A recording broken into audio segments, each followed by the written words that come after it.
Please welcome Jake Appelbaum, independent journalist, for his talk To Protect and Infect, Part 2.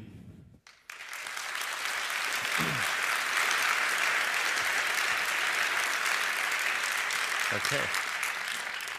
All right. Thanks so much for coming so early in the morning. Well, maybe not so early in the morning for most of you, apparently, since you were all been up for more than an hour.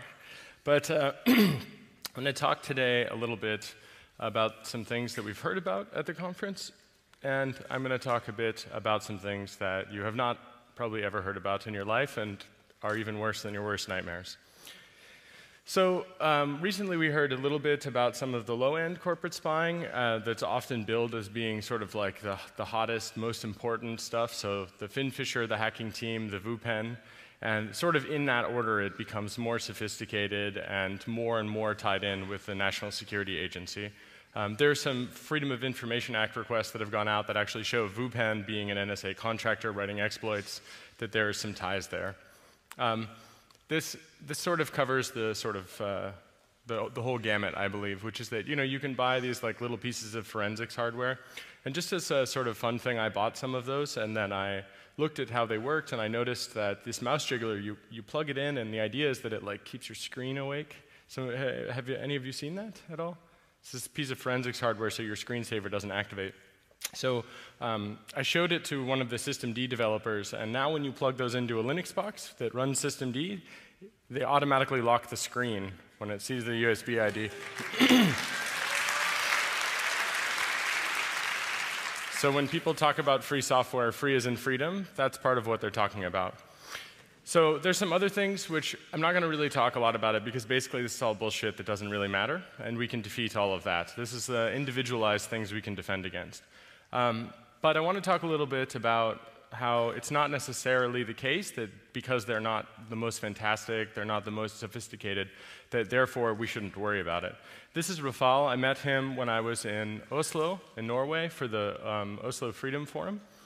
And basically, he asked me to look at his computer because he said, something seems to be wrong with it. I think that there's something, slowing it down. And I said, well, I'm not going to find anything. I don't have any tools. We were just going to, sit at the computer.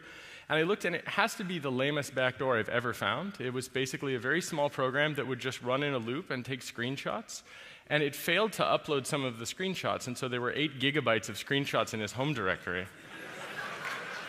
And I said, I'm sorry to break it to you, but I think that you've been owned. And by complete idiots. And he was really he felt really violated. And then he told me what he does, which is he's an investigative journalist who works with top secret documents all the time with extreme operational security to protect his sources. But when it came to computing, JSchool failed him. And as a result, he was compromised pretty badly. He was not using a specialized operating system like Tails, which if you're a journalist and you're not using Tails, you should probably be using Tails unless you really know what you're doing. Apple did a pretty good job at revoking this application. And it was, in theory, it stopped. There are lots of samples from the same group. And this group that did this is tied to a whole bunch of other attacks across the world, actually, which is why it's connected up there with Operation Hangover. The scary thing, though, is that this summer, after we'd met, he was actually arrested relating to some of these things. And now, as I understand it, he's out, but when you mess with a military dictatorship, it messes with you back. So even though that's one of the lamest backdoors, his life is under threat. So just simple things can cause serious harm to regular people that are working for some kind of truth-telling. And that, to me, is really a big part of my motivation for coming here to talk about what I'm going to talk about next, which is that for every person that we learn about, like Rafal, I think there are lots of people we will never learn about.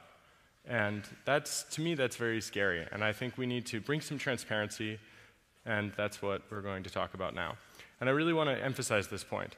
Even though they're not technically impressive, they are actually still harmful. And that is really a key point to drive home. I mean, some of the backdoors that I've seen are really not sophisticated. They're not really that interesting. And in some cases, they're common off-the-shelf purchases between businesses. So it's like business-to-business exploitation software development. I feel like that's really kind of sad, and I also think we can change this. We can turn this around by exposing it. So what's it all about, though? Fundamentally, it's about control, baby. And that is what we're going to get into. It's not just about control of machines. What happened with Rafal is about control of people. And fundamentally, when we talk about things like internet freedom, and we talk about tactical surveillance and strategic surveillance, we're talking about control of people through the machinery that they use. And this is a really, I think, a really kind of, I'm trying to make you laugh a little bit because what I'm going to show you today is wrist-slitting depressing. So, part 2, or act 2 of part 2.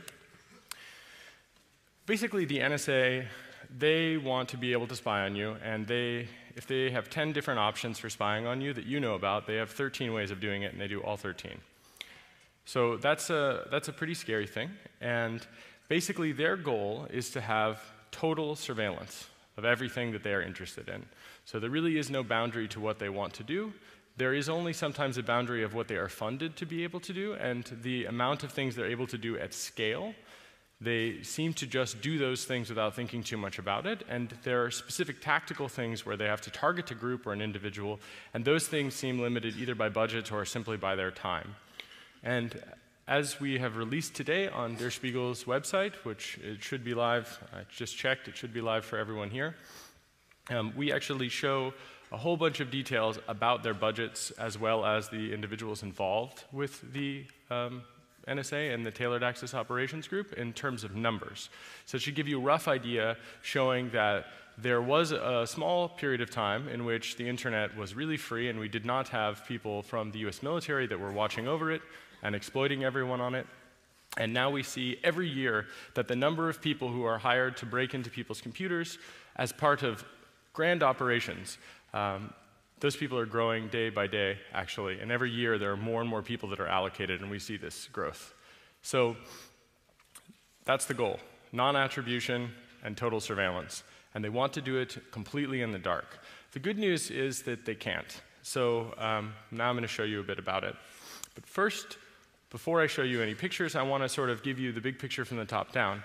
So there is a planetary strategic surveillance system, and there are many of them, actually.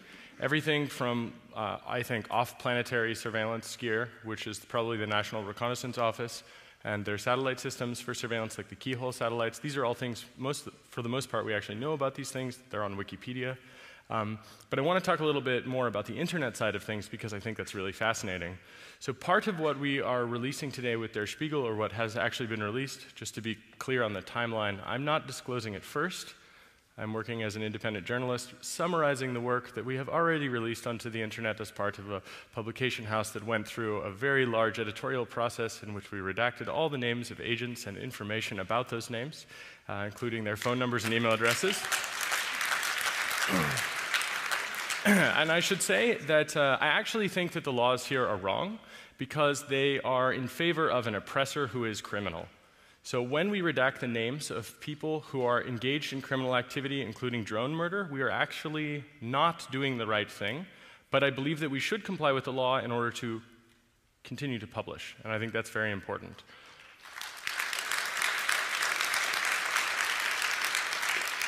We also redacted the names of victims of NSA surveillance because we think that there's a balance.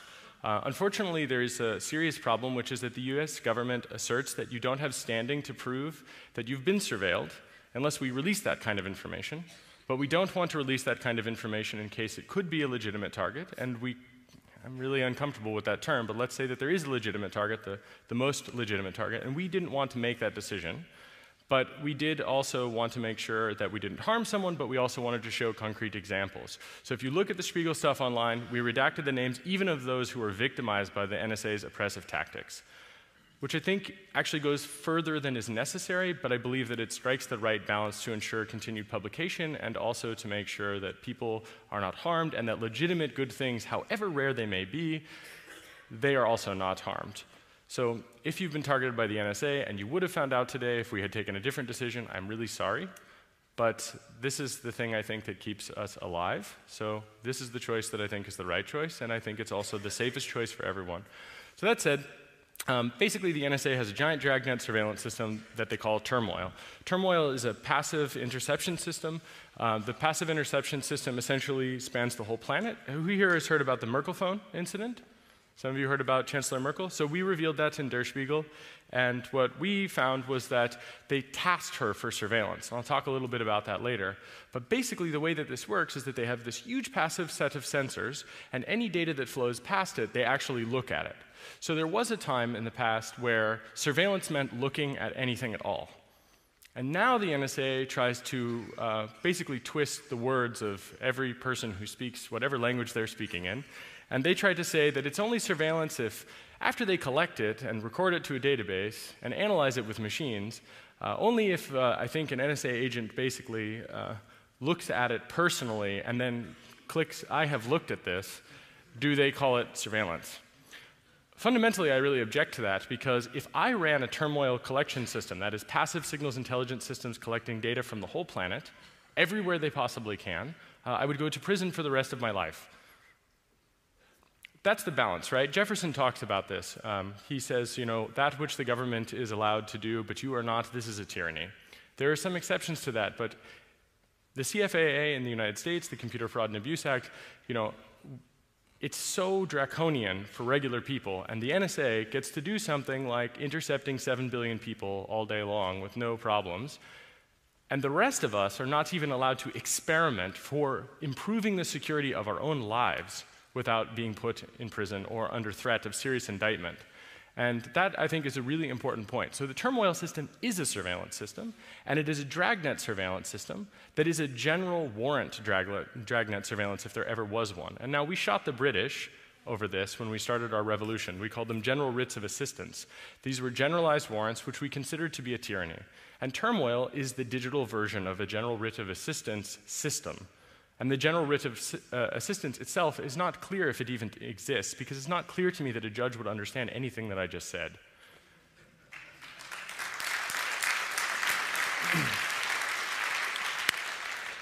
Okay, so now we're going to get scary. So that's just the passive stuff. There exists another system, it's called Turbine, and we revealed about this system in the Spiegel publications today as well. So if Turmoil is deep packet inspection, then Turbine is deep packet injection. And it is the system that, combined together with a thing, with Turmoil and Turbine, you can create a platform which they have consolidated, which they call Q-Fire.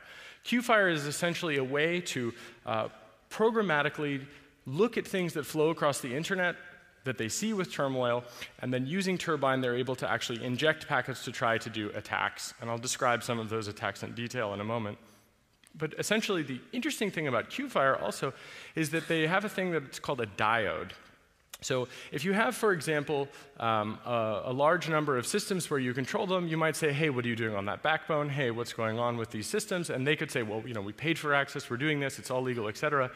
Q-Fire has this really neat little detail, which is that they compromise other people's routers and then redirect through them so that they can beat the speed of light. And how they do that is that they have a passive sensor that's nearby a thing that they can inject from. And when they see that that thing sees a selector that is interesting to them or is doing a thing that they would like to tamper with in some way, then they take a packet, they encapsulate the packet, they send it to the diode, which might be your home router potentially, and then that home router decapsulates that packet and sends it out. And because that is very close to you, and let's say you're visiting Yahoo, then the Yahoo packet will not beat you. That is, or they will not beat the NSA or GCHQ. So it's a race condition. And so they basically are able to control this whole system and then localize attacks in that process. So that's pretty scary stuff, actually. And while it is a digital thing, I think it's important to understand that this is what Jefferson talked about when he talked about tyranny. This is turnkey tyranny, and it's not that it's coming, it's actually here. It's just merely a question about whether or not they'll use it in a way that we think is a good way or not a good way. And one of the scariest parts about this is that for this system, or these sets of systems to exist, we have been kept vulnerable. So it is the case that if the Chinese, if the Russians, if people here wish to build this system, there's nothing that stops them. And in fact, the NSA has, in a literal sense, retarded the process by which we would secure the internet because it establishes a hegemony of power. their power in secret to do these things. And in fact, I've seen evidence that shows that there are so many compromises taking place between the different Five Eyes signals intelligence groups that they actually have lists that explain, if you see this backdoor on the system, contact the friendly agency. You've just re-compromised the machine of another person. So when we talk about this, we have to consider that this is designed for at-scale exploitation. And as far as I can tell, it's being used for at-scale exploitation, which is not really, in my mind, a targeted, particularized type of thing, but rather it's fishing operations, it's fishing expeditions, it's more like fishing crusades, if you will. And in some cases, looking at the evidence, that seems to be what it is, targeting Muslims, I might add, because that's what they're interested in doing. So that said, that's the internet, and we get all the way down to the bottom, and we get to the close access operations and off-net. Off-net and close access operations are pretty scary things, but basically this is what we would call a black bag job. That's where these guys, they break into your house, they put something in your computer, and they take other things out of your computer. Here's an example, first top secret document of the talk so far. This is a close access operations box. It is basically car metasploit for the NSA. Which is an interesting thing, but basically they say the attack is undetectable, and it's sadly a laptop running free software. It is injecting packets, and they say that they can do this from as far away as 8 miles to inject packets. So presumably, using this, they're able to exploit a kernel vulnerability of some kind, parsing the wireless frames. And yeah, I've heard that they actually put this hardware from sources inside of the NSA, and inside of other intelligence agencies, that they actually put this type of hardware on drones so that they fly them over areas that they're interested in, and they do mass exploitation of people. Now, we don't have a document that substantiates that part, but we do have this document that actually claims that they've done it from up to 8 miles away. So that's a really interesting thing because it tells us that they understand that common wireless cards, probably running Microsoft Windows, which is an American company, that they know about vulnerabilities and they keep them a secret to use them. This is part of a constant theme of sabotaging and undermining American companies and American ingenuity. As an American, well, generally not a nationalist, I find this disgusting, especially as someone who writes free software and would like my tax dollars to be spent on improving these things. And when they know about them, I don't want them to keep them a secret because all of us are vulnerable. It's a really scary thing.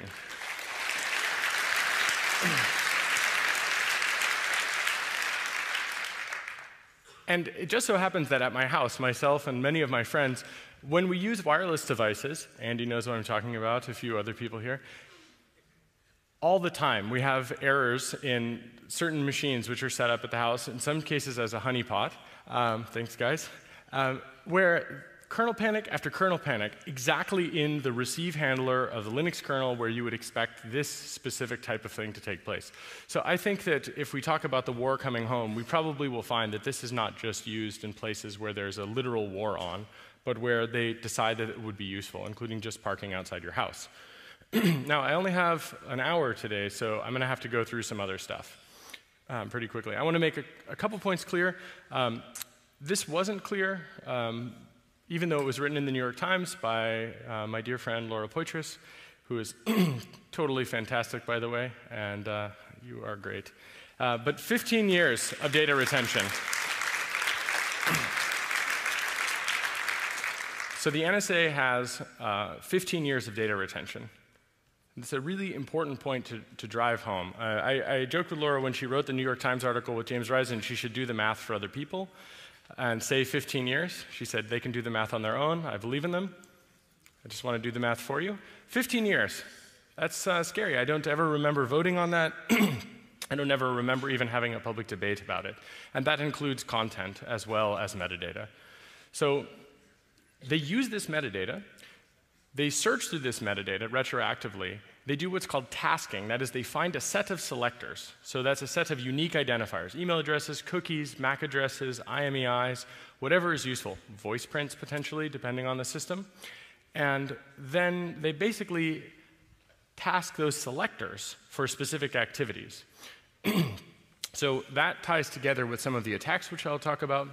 But essentially, quantum insertion and things that are like quantum insertion they're triggered as part of the turmoil and turbine system and the Q-fire system, and they're all put together so that they can automate attacking people based on the plain text traffic that transits the internet or based on the source or destination IP addresses. This is a second top secret document.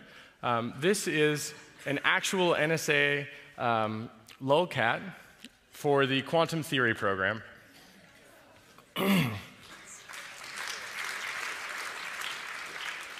You'll notice it's a black cat hiding. Okay, so there are a few people in the audience that are still not terrified enough, and there are a few people that, as part of their process for coping with this horrible world that we have found ourselves in, they will say the following: there's no way they'll ever find me, I'm not interesting. So I just want to dispel that notion and show you a little bit about how they do that. So we mentioned turmoil, which is the dragnet surveillance, and turbine, which is deep packet injection, and Q-fire, where we tie it all together. And this is an example of something which I think actually demonstrates a crime, but I'm not sure. I'm not a lawyer. I'm definitely not your lawyer. I'm certainly not the NSA's lawyer.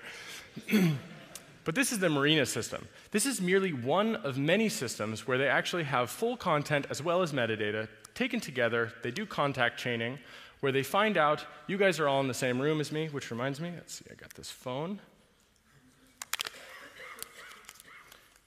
Okay. That's good. Let's turn that on. So now, you're welcome. You have no idea. But I just wanted to make sure that if there was any question about whether or not you were exempt from needing to do something about this, that is dispelled.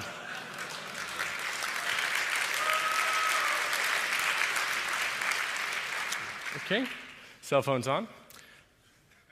Great. So, hey guys. So, the Marina system is a contact chaining system as well as a system that has data. And in this case, what we see is, in fact, reverse contacts and forward contact graphing.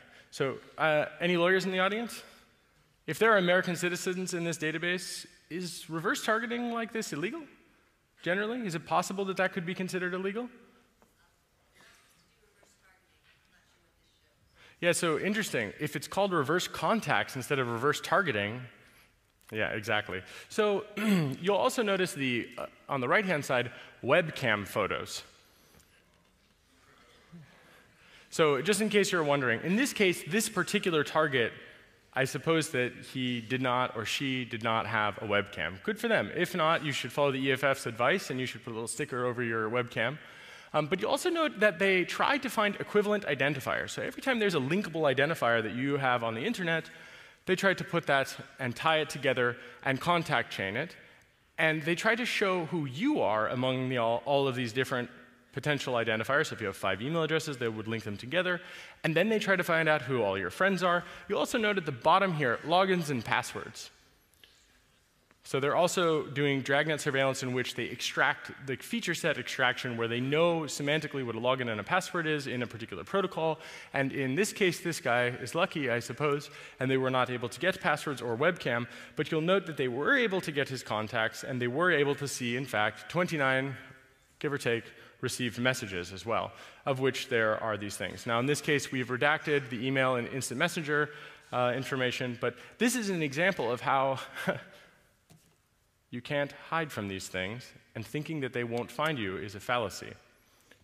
So this is basically the difference between taking one wire and clipping onto it in a particularized suspicious way, where they're really interested. They have a particularized suspicion. They think that someone is a criminal. They think someone has taken some serious steps that are illegal. And instead, what they do is they put all of us under surveillance, record all of this data that they possibly can, and then they go looking through it. Now, in the case of Chancellor Merkel, when we revealed NSRL 2002-388, what we showed was that they were spying on Merkel, and by their own admission, 3 hops away, that's everyone in the German parliament and everyone here. So that's pretty serious stuff. It also happens that if you should be visiting certain websites, especially if you're a Muslim, it is the case that you can be attacked automatically by this system. Right? So that would mean that they would automatically start to break into systems. That's what they would call untasked targeting. Interesting idea that they call that targeted surveillance. To me, that doesn't really sound too much like targeted surveillance, unless what you mean by carpet bombing. It just doesn't strike me right. It's not my real definition of targeted. It's not well defined. It's not that a judge has said, yes, this person is clearly someone we should target. Quite the opposite. This is something where some guy who has a system has decided to deploy it, and they do it however they like, whenever they would like. And while there are some restrictions, it's clear that the details about these programs do not trickle up. And even if they do not trickle up in a useful way. So this is important because members of the US Congress, they have no clue about these things. Literally, in the case of the technology. Ask a congressman about TCP/IP. Forget it. You can't even get a meeting with them. I've tried.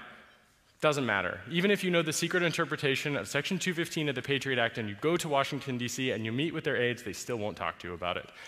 Part of that is because they don't have a clue, and another part of it is because they can't talk about it because they don't have a political solution. Absent a political solution, it's very difficult to get someone to admit that there is a problem. Well, there's a problem. So we're going to create a political problem and also talk about some of the solutions. The cypherpunks generally have come up with some of the solutions when we talk about encrypting the entire internet.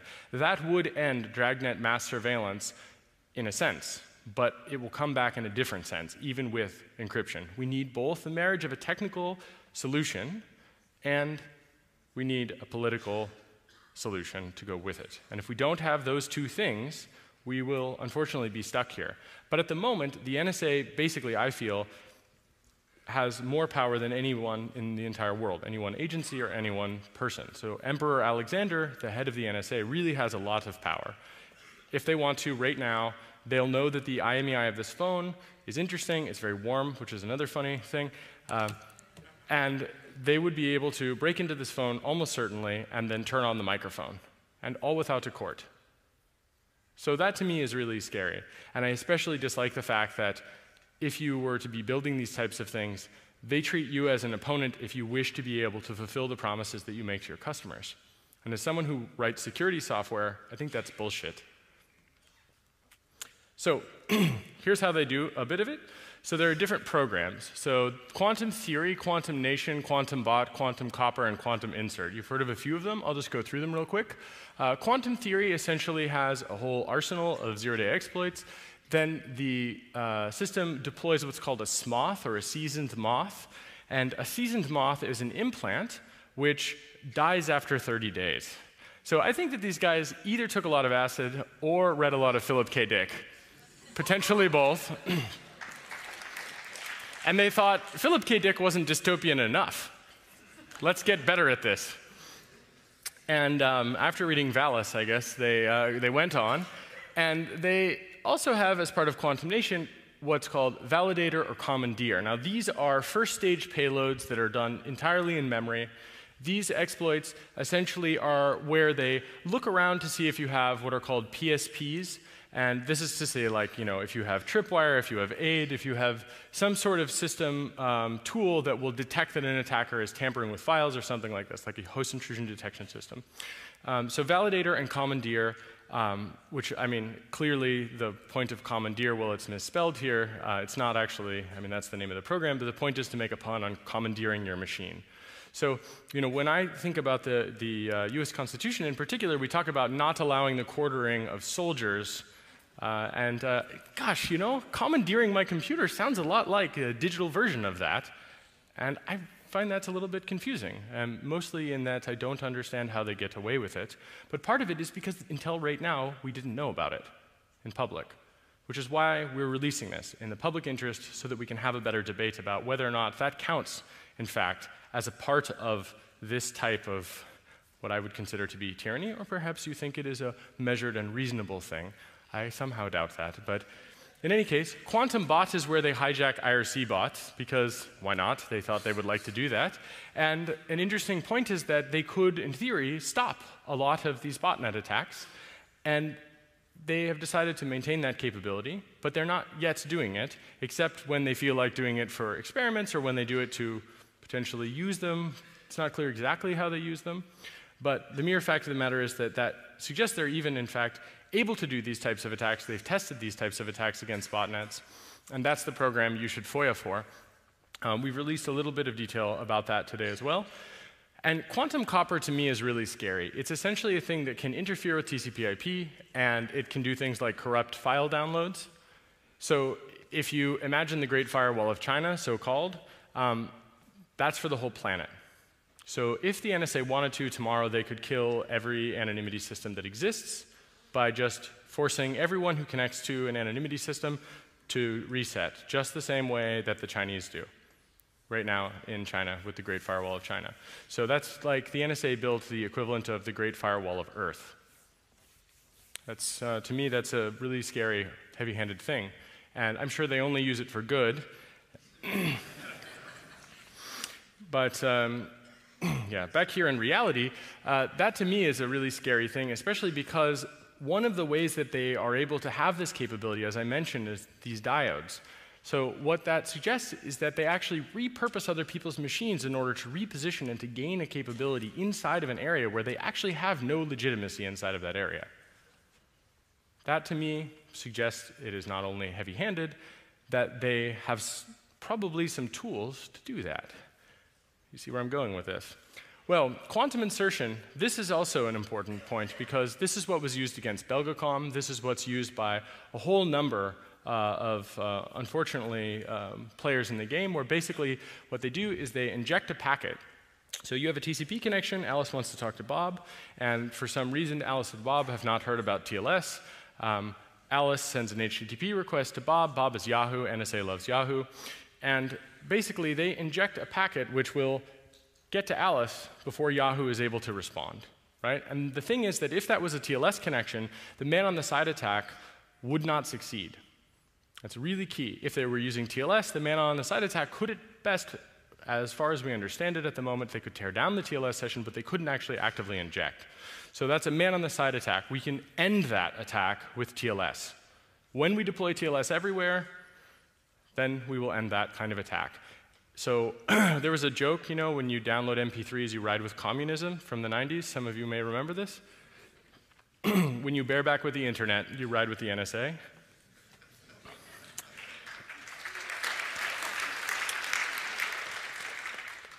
Or you're getting a ride, going for a ride. So the TAO infrastructure, tailored access and operations. Some of the Fox ACID URLs are public. Fox ACID is essentially like a watering hole type of attack where you go to a URL, quantum insert puts like an iframe or puts some code on your, in your web browser, which you then execute, which then causes you to load resources. One of the resources that you'll load, where you're loading CNN.com, for example, which is one of their examples. You like that, by the way? So, you know, that's an extremist site. So you might have heard about that. It's a lot of Republicans in the United States read it.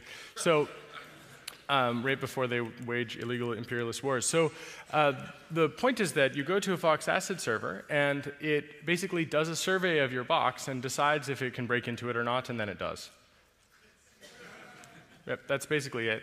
And the Fox ACID URLs, a few of them are public. Some of the details about that have been made public about how the structure of the URLs are laid out and so on. An important detail is that they pretend that they're Apache, but they actually do a really bad job. So they're like Hacking Team. Maybe it's the same guys. I doubt it, though. The NSA wouldn't slum with scumbags like that. But basically, you can tell. You can find them, because they aren't really Apache servers. They pretend to be something else. The other thing is that none of their infrastructure is in the United States. So a little quick anonymity question. You have a set of things, and you know that a particular attacker never comes from one place. So every country on the planet, potentially, but never one place. The one place where most of the internet is. What does that tell you in terms of anonymity? It tells you usually that they're hiding something about that one place.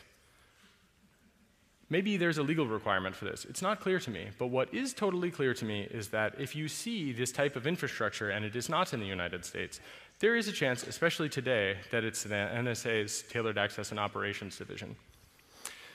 And here's an important point. When the NSA can't do it, they bring in GCHQ.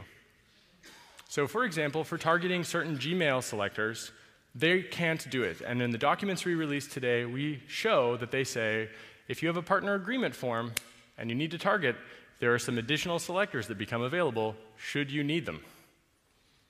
So when we have a limit of an intelligence agency in the United States or here in Germany or something like this, we have to recognize that information is a currency in an unregulated market. And these guys, they trade that information. And one of the ways they trade that is like this. And they love Yahoo.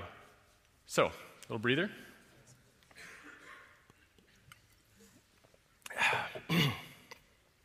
It's always good to make fun of the GCHQ with Austin Powers. Okay, another classified document here. That's actual NSA open office or PowerPoint clip art of their horrible headquarters that you see in every news story. I can't wait to see a different photo of the NSA someday. But you'll notice right here they explain how quantum works. Now, SSO is a special source operations site. So you've seen US embassies. Usually the US Embassy has dielectric panels on the roof. That's what we showed in Berlin. That was called Das Nest on the cover of Der Spiegel. That's an SSO site. So they see that this type of stuff is taking place. They do an injection, and they try to beat the Yahoo packet back. Now, another interesting point is that for the Yahoo packet to be beaten, the NSA must impersonate Yahoo. This is a really important detail because what it tells us is that they are essentially conscripting Yahoo and saying that they are Yahoo. So they are impersonating a US company to a US company user, and they are not actually supposed to be in this conversation at all. And when they do it, then they, of course, basically, if you're using Yahoo, you're definitely going to get owned. So, and I don't just mean that in that Yahoo is vulnerable, they are, but I mean people that use Yahoo tend to, maybe it's a bad generalization, but you know, they're not the most security-conscious people on the planet. They don't keep their computers up to date, I'm guessing, and that's probably why they love Yahoo so much. They also love CNN.com, which is some other, I don't know what that says. It's like a sociological study of compromise. But that's an important detail. So the SSO site sniffs, and then they do some injection. They redirect you to Fox Asset. That's for web browser exploitation. They obviously have other exploitation techniques. OK, so now, we all know that cell phones are vulnerable. Here's an example. This is a base station that the NSA has that I think it's the first time ever anyone's ever revealed an NSA IMSI catcher. So here it is. Well, actually, second time, because Der Spiegel did it this morning, but you know what I mean.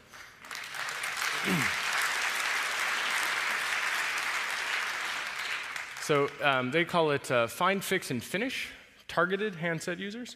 Now, it's really important to understand, when they say targeting, you would think massive collection, right? Because what are they doing? They're pretending to be a base station. They want to overpower. They want to basically be the phone that you connect to, or the phone system that you connect to.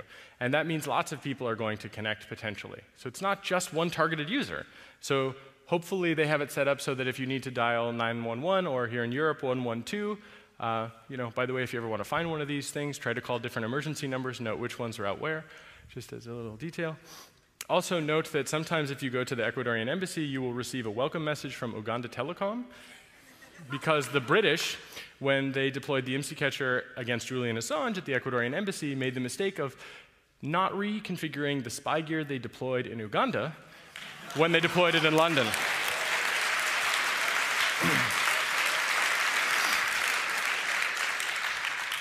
And this can be yours for only $175,800 US. And this covers GSM and PCS and DCS and a bunch of other stuff. So basically, if you use a cell phone, forget it. It doesn't matter what you're doing. The exception may be cryptophone and redphone. In fact, I'd like to just give a shout out to the people who work on free software and software which is actually secure. Like Moxie Marlinspike, I'm so sorry I mentioned your name in my talk, but don't worry, your silence won't protect you. I think it's really important to know Moxie is one of the very few people in the world who builds technologies that is both free and open source, and as far as I can tell, he refuses to do anything awful. No backdoors or anything. And from what I can tell, this proves that we need things like that. This is absolutely necessary because they replace the infrastructure we connect to. It's like replacing the road that we would walk on and adding tons of spy gear. And they do that too. We'll get to that. OK. So I'm going to go a little quick through these because I think it's better that you go online and you ingest it, and I want to have a little bit of time for questions. But basically, here's an example of how, even if you disable a thing, the thing is not really disabled. So if you have a Wi-Fi card in your computer, the Somber Knave program, which is another classified document here, they basically repurpose your Wi-Fi gear. They say, you're not using that Wi-Fi card? We're going to scan for Wi-Fi nearby, we're going to exfiltrate data by finding an open Wi-Fi network, and we're going to jump on it.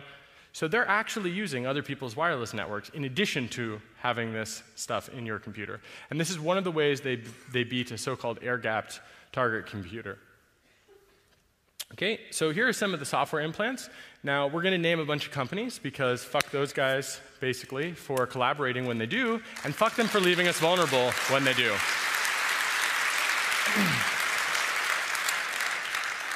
And I mean that in the most loving way, because some of them are victims, actually. It's important to note that we don't yet understand which is which. So it's important to name them so that they have to go on record, and so that they can say where they are, and so that they can give us enough rope to hang themselves.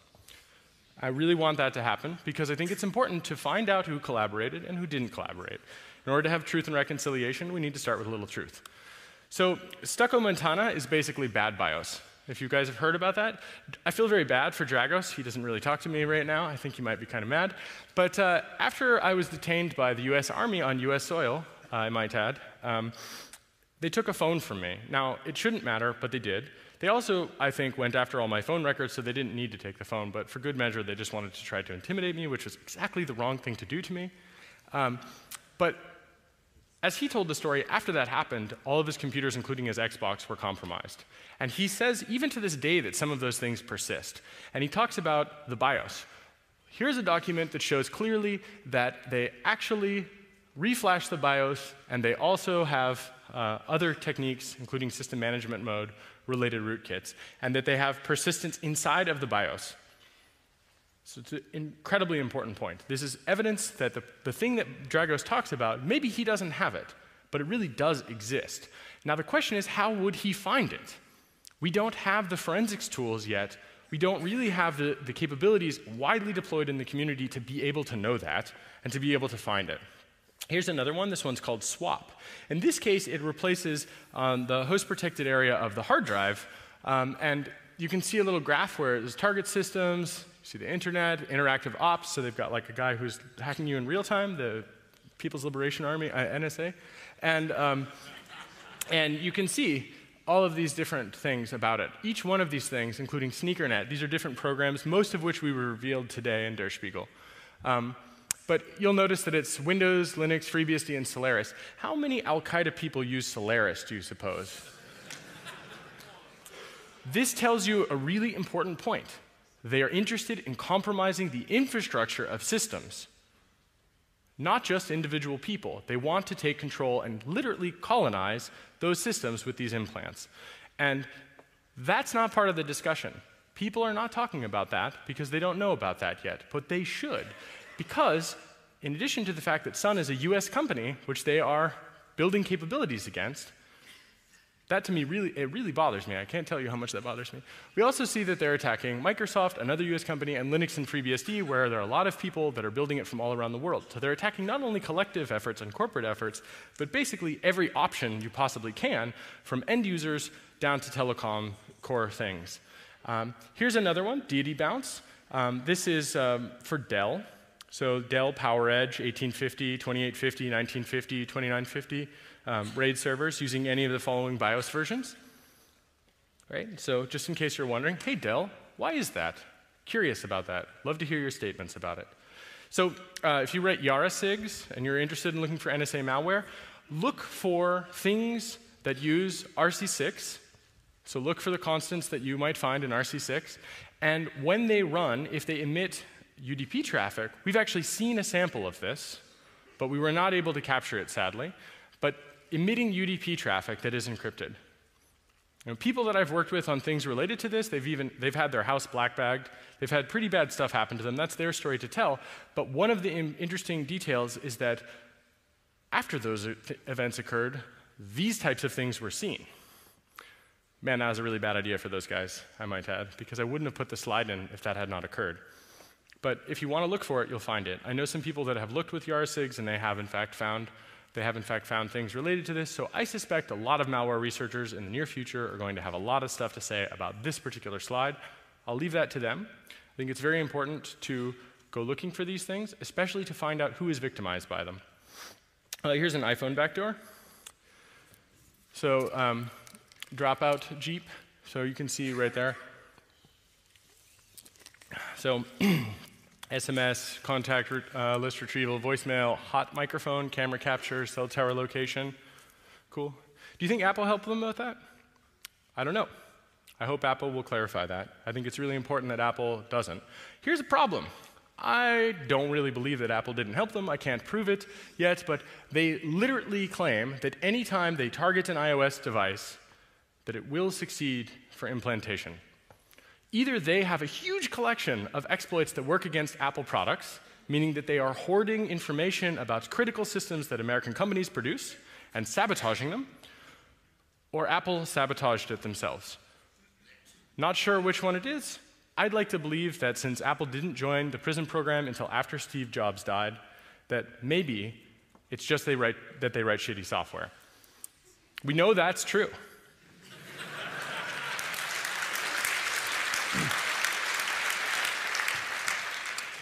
Here's a HVT, high-value target. This is a high-value target being targeted with a backdoor for Windows CE Thuraya phones. So if you have a Thuraya phone and you were wondering if it was secure, yeah, maybe. Good luck. Here's one where they replaced the hard drive firmware. There was a talk at OHM this year where a guy talked about replacing hard drive firmware. You were onto something. You were really onto something. Whoever you are, you were onto something. Because the NSA has a program here, irate monk, and that's exactly what they do. They replace the firmware in the hard drive, so it doesn't matter if you reformat the hard drive, you're done. The firmware itself can do a whole bunch of stuff. So here are the names of the hard drive companies where it works: Western Digital, Seagate, Maxtor, and Samsung. And of course, they support FAT, NTFS, ext3, and UFS. They probably now have support for additional file systems, but this is what we can prove. Please note at the bottom left and the bottom right, status: released and deployed, ready for immediate delivery, and unit cost, $0. It's free. Yeah, you can't get it. It's not free as in free software. It's free as in you're owned.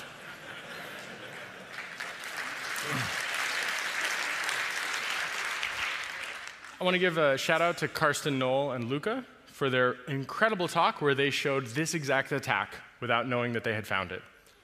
Right? They say, yeah, absolutely.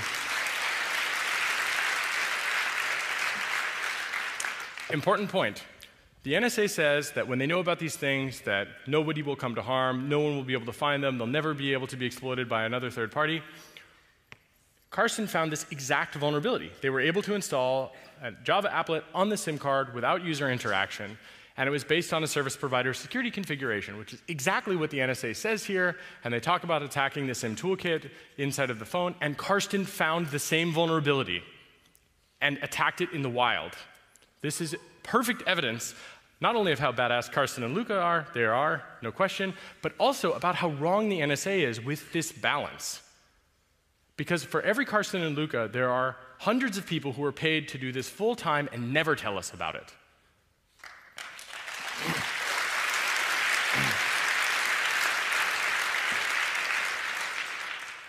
Important detail. Do you see that interdiction phrase right there? Through remote access, in other words, we broke into your computer, or interdiction, in other words, we stole your fucking mail.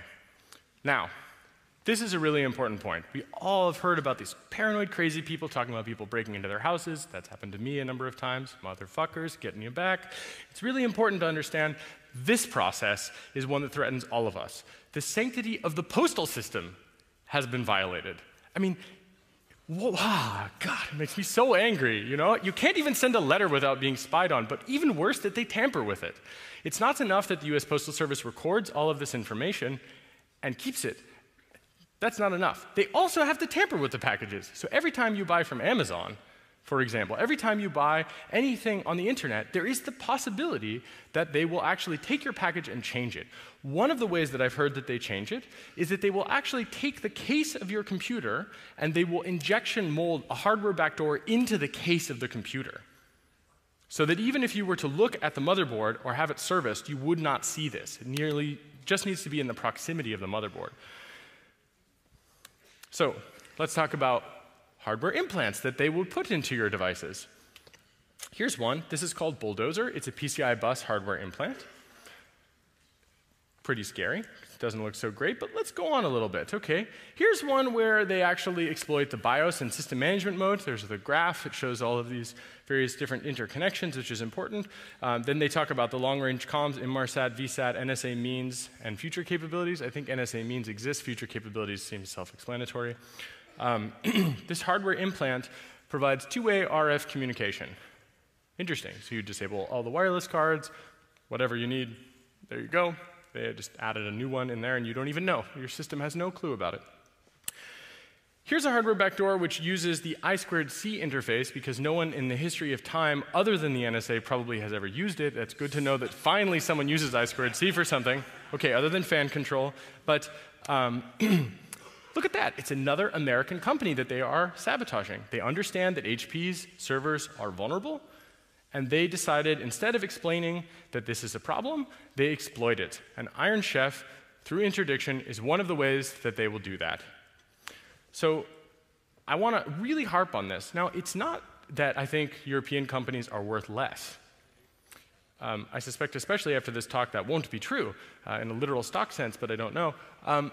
I think it's really important to understand that they are sabotaging American companies because of the so-called home field advantage. The problem is that as an American who writes software, who wants to build hardware devices, this really chills my expression, and it also gives me a problem, which is that people say, why would I use what you're doing? You know, what about the NSA? Man, that really bothers me. I don't deserve the Huawei taint, and the NSA gives it. And President Obama's own advisory board that was convened to understand the scope of these things has even agreed with me about this point, that this should not be taking place, that hoarding of zero-day exploits cannot simply happen without thought processes that are reasonable and rational and have an economic and social valuing where we really think about the broad-scale impact. Now, we're going to go on to a little bit more. Here's where they attack SIM cards. This is Monkey Calendar. So it's actually the flowchart of how this would work. So in other words, they told you all of the ways in which you should be certainly looking at this. So if you ever see your handset emitting encrypted SMS that isn't text secure, you now have a pretty good idea that it might be this. Here's another example. If you have a computer in front of you, I highly encourage you to buy the Samsung SGH-X480C. That's the preferred phone of the NSA for attacking another person's phone. Not exactly sure why, but an important point is they add the backdoor, then they send an SMS from a regular phone. What does that tell you? What does that tell you about the exploitation process? It tells you that it's actually something which is pretty straightforward, pretty easy to do, doesn't require specialized access to the telecoms once they've got your phone compromised. That, to me, suggests that other people might find it, other people might use these techniques. Okay, here's a USB hardware implant called Cottonmouth. We released this in Spiegel today as well. See the little red parts? It will provide a wireless bridge onto the target network with the ability to load exploit software. Here's a little bit of extra details about that. It actually shows the graph at the bottom, how they do this, how they get around, how they beat the air gap of these things. And they talk a bit about being Genie compliant. So Genie and the rest of these programs, these are like Dropout Jeep is part of the chimney pool programs, and Cottonmouth is part of the rest of these programs over here. These are huge programs where they're trying to beat a whole bunch of different adversaries, and different capabilities are required. And this is one of the, probably, I think, more interesting ones, but here's the next revision of it, where it's in a USB plug, not actually in the cable. And look, 50 units for $200,000 US. It's really cheap. You like my editorializing there, I hope. So $200,000, okay. And here's where you look for it. If you happen to have an X-ray machine, look for an extra chip. And that's a howler monkey radio frequency transmitter. Well, what's a howler monkey? We'll talk about that in a second, but basically, this is for Ethernet. Here, this is the Firewalk. It can actually do injection bidirectionally on the Ethernet controller into the network that it's sitting on. So it doesn't even have to do things directly to the computer. It can actually inject packets directly into the network according to the specification sheet, which we released today on Der Spiegel's website. As it says, active injection of Ethernet packets onto the target network. Here's another one from Dell with an actual Flux Babbitt hardware implant for the PowerEdge 2950. This uses the JTAG debugging interface of the server. Why did Dell leave a JTAG debugging interface on these servers? Interesting, right? Because it's like leaving a vulnerability in. Is that a bug door or a backdoor? Or just a mistake? Well, hopefully they will change these things, or at least make it so that if you were to see this, you would know that you had some problems. Hopefully Dell will release some information about how to mitigate this advanced persistent threat. Right? Everything that the US government accused the Chinese of doing, which they are also doing, I believe, we are learning that the US government has been doing to American companies. That to me is really concerning, and we've had no public debate about these issues, and in many cases, all the technical details are obfuscated away, and they're just completely outside of the purview of discussions. In this case, we learn more about Dell and which models. And here's the howler monkey. These are actually photographs of the NSA implanted chips that they have when they steal your mail. So after they steal your mail, they put a chip like this into your computer. So the one, the Firewalk one is the Ethernet one, and that's an important one. You probably will notice that these look pretty simple, common off-the-shelf parts. So, whew. All right. Who here is surprised by any of this? I'm really, really, really glad to see that you're not all cynical fuckers, and that someone here would admit that they were surprised. Okay, who here is not surprised? I'm going to blow your fucking mind. Okay, we all know about Tempest, right? Where the NSA pulls data out of your computer, you radiate stuff, and they grab it, right? Everybody who raised their hand and said they're not surprised, you already knew about Tempest, right? Right? Okay. Well, what if I told you that the NSA had a specialized technology for beaming energy into you and to the computer systems around you? Would you believe that that was real, or would that be paranoid speculation of a crazy person? Anybody? You cynical guys holding up your hands saying that you're not surprised by anything? Raise your hand if you would be unsurprised by that. Good. It's not the same number. It's significantly lower. It's one person. Great. Here's what they do with those types of things. That exists, by the way. Makes you, when I told Julian Assange about this, he said it right. He said, I bet the people who are around Hugo Chavez are going to wonder what caused his cancer. And I said, you know, I hadn't considered that. But you know, I haven't found any data about human safety about these tools. Has the NSA performed tests where they actually show that radiating people with 1 kilowatt of RF energy at short range is safe? My God. No, you guys think I'm joking, right? Well, yeah, here it is. This is a continuous wave generator, a continuous wave radar unit. You can detect its use because it's used between 1 and 2 gigahertz, and its bandwidth is up to 45 megahertz. User adjustable, 2 watts, using an internal amplifier. External amplifier makes it possible to go up to 1 kilowatt. I'm just going to let you take that in for a moment. Who's crazy now?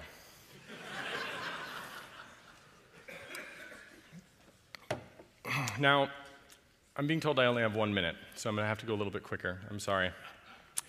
Here's why they do it. This is an implant called RageMaster. It's part of the Angry Neighbor family of tools, where they have a small device that they put in line with a cable in your monitor, and then they use this radar system to bounce a signal. This is not unlike the Great Seal Bug that Louis Theremin designed for the KGB. So it's good to know we finally caught up with the KGB, but now with computers. They send the microwave transmission, the continuous wave, it reflects off of this chip, and then they use this device to see your monitor. Yep, so there's the full life cycle. First they radiate you, then you die from cancer, then you win.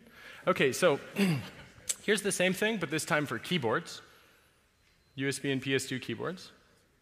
So the idea is that it's a data retroreflector. Here's another thing, but this one, the Tawdry Yard program, is a little bit different. It's a beacon. So this is where probably then they kill you with a drone. That's pretty scary stuff. They also have this for microphones to gather room bugs. For room audio, notice the bottom. It says, all components are common off the shelf and are so non-attributable to the NSA. Unless you have this photograph and the product sheet. Happy hunting.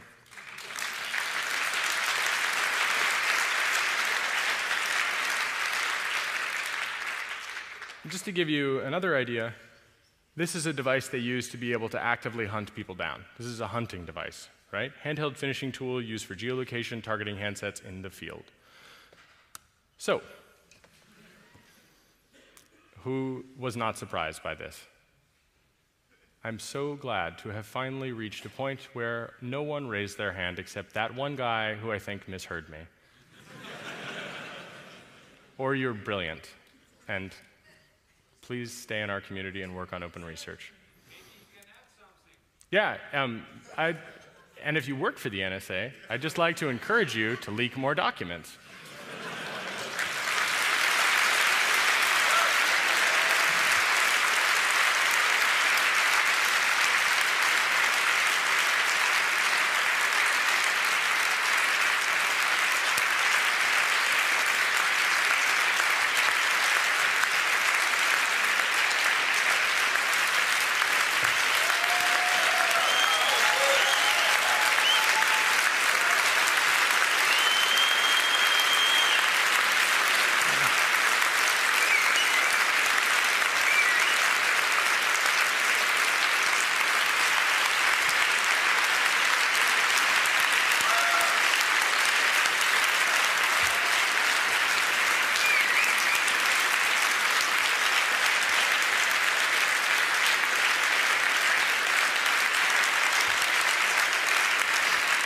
Thank you very much, Jake. Thank you. I'm afraid we ran all out of time for the Q&A. I'm very sorry for everyone who wanted to ask questions. But we do have a press conference. Well, if you guys, I say occupy the room for another 5 minutes, or know that there's a press conference room that will be opened up where we can all ask as many questions as we want in 30 minutes if you're interested. And I'll basically be available until I'm assassinated to answer questions. So,